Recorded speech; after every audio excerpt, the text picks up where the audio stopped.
आयोगको प्रतिवेदनले प्रष्ट रूपमा सिफारिस गरेको छ कि आन्दोलन हुँदाको समयमा प्रधानमन्त्री रहेका केपी शर्मा ओली, गृहमन्त्री रमेश लेखक, नेपाल प्रहरीका तत्कालीन महानिरीक्षक चन्द्र कुबेर खापुङ विरुद्ध फौजदारी मुद्दा चलाउनु।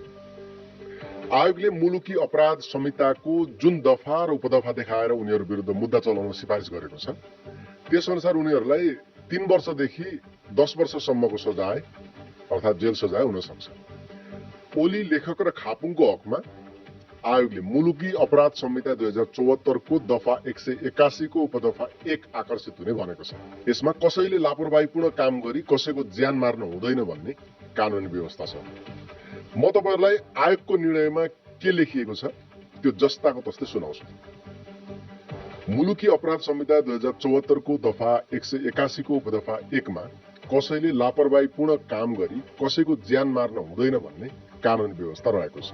उपदफा 2 मा उपदफा 1 बमोजिम कसुर गर्ने व्यक्तिलाई दफा 177 को ज्यान मार्ने नियतले कुनै काम गर्न नहुने, दफा 178 को ज्यान जान सक्ने काम गर्न नहुने र दफा 179 को गम्भीर उत्तेजना र रिसको आवेशबाट ज्यान लिन नहुने, यी 3 अवस्थामा बाहेक केही माथि उल्लेखित 3 पदाधिकारीहरूको सम्बन्धमा यो दफा 181 को प्रावधान अनुसार लापरवाही र सोही संहिताको दफा 182 अनुसार हेलचेक्राइ गरी ज्यान मार्न नहुने प्रावधान अनुसार प्रहरीको गोलीले जेन्जी प्रदर्शनकारीको ज्यान मर्न थालेपछि झण्डै 4 घण्टासम्म गोली नरोकेर हेलचेक्राइपूर्ण क्रियाकलाप गरेको पनि अवस्था देखिन आयो।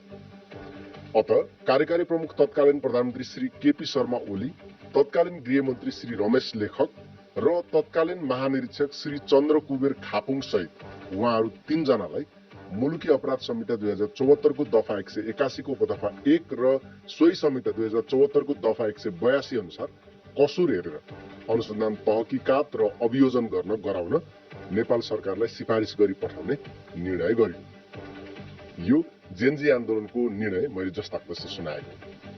आयोगले सिफारिस गरेको कसुरमा के कस्तो कारबाहीको व्यवस्था रहेछ त भनेर हामीले मुलुकी फौजदारी संहिता 2074 पल्टाएर हेर्यौं।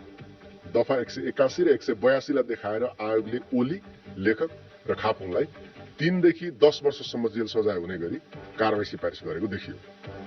यो भयो जेन्जी आन्दोलन हुँदाको समयमा प्रधानमन्त्री रहेका केपी ओली, गृहमन्त्री रमेश लेखक र प्रहरी महानिरीक्षक चन्द्र कुबेर खापुङलाई कस्तो कारबाही गर्ने भनेर आयोगले गरेको निर्णय वा सिफारिस।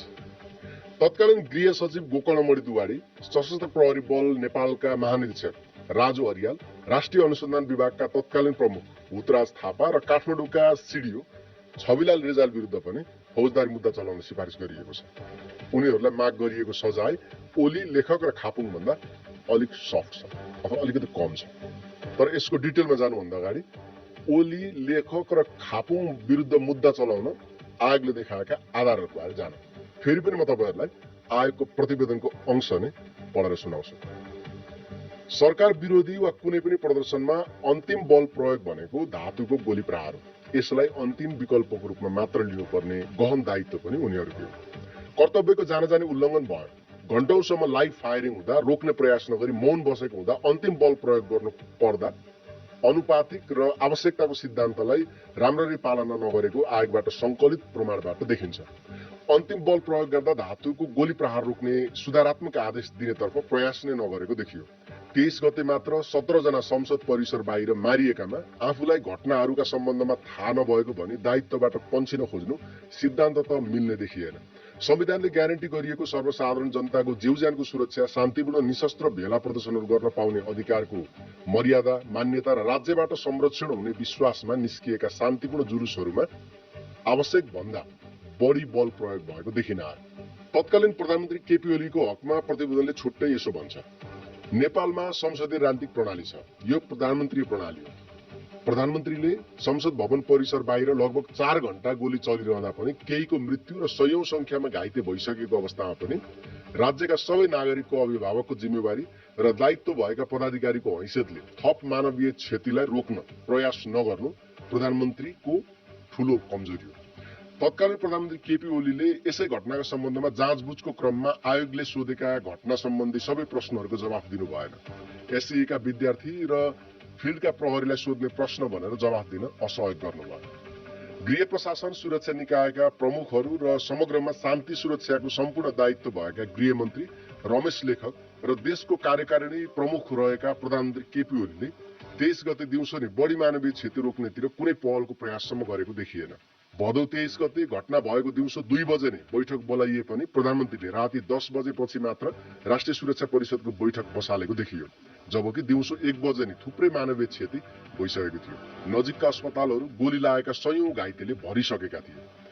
माथि विवेचना र विश्लेषण गरिए अनुसार गोली हान्न आदेश नदिएको, पूर्व मनसाय राखेर हत्या गरेको खालको वारदात नभए पनि सुरक्षा बलले गोली चलाएर केही प्रदर्शनकारीको हताहत र घाइते भएपछि गोली फायर रोकाउनेतिर प्रयास नै नगरी निजहरूको लापरवाहीपूर्ण कार्य गरेको कारणले किशोर किशोरीहरूको समेत ज्यान मर्न गएको देखिन आयो। त्यसैले भदौ 23 को घटनामा लापरवाही र हेलचेक्राइ गरेको कारणले किशोर किशोरीहरूको समेत ज्यान मराउन गएकोमा उहाँहरू जिम्मेवार देखिन आए।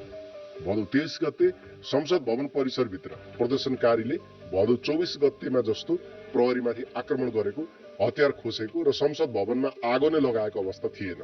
संसद भवन परिसर बाहिर सर्वसाधारण हिँड्ने सार्वजनिक स्थानहरूमा रहेका प्रदर्शनकारीहरूले इटा ढुङ्गा प्रहार गरेका र संसद भवनको दक्षिण ढोका सँगैको कोठामा आगो लगाएका थिए। संसद भवन आगो लगाउन अगाडि बढेका पनि थिएनन्। यस्तो अवस्थामा सुरक्षाका अन्य प्रक्रियाहरू अपनाएर जानुपर्ने थियो। गोली चलेर हताहत हुन थालेपछि शान्ति र व्यवस्था कायम गराउन अन्य कदम चाल्नेतिर लागेको पनि देखिन आएन। परिणाम त त्यसै दिन 17 जना र त्यही स्थानमा गोली लागेका 12 जनाको पछि मृत्यु हुन गयो।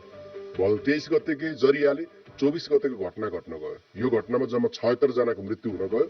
देश जल्नु, लुटपाट हुनु र मृत्यु हुन जानुको कारण नै सरकारले 23 गतेको घटनामा गोली हान्न नरोक्नु र 24 गतेको लागि पनि सुरक्षाका कदम नचाल्नुबाट नै सबै घटना सिलसिलेवार रूपमा घट्न गएको देखिन आयो। भदौ 23 गते गोली प्रहारबाट केहीको मृत्यु भइसकेपछि पनि गोली रोक्नतिर तत्कालीन प्रधानमन्त्री लगायत कुनै पनि पदाधिकारीहरू अग्रसर नभई लापरवाहीपूर्ण र हेलचेक्राइपूर्ण क्रियाकलाप तथा व्यवहार गरेका कारणले नै अत्यधिक मानवीय क्षति हुन गयो।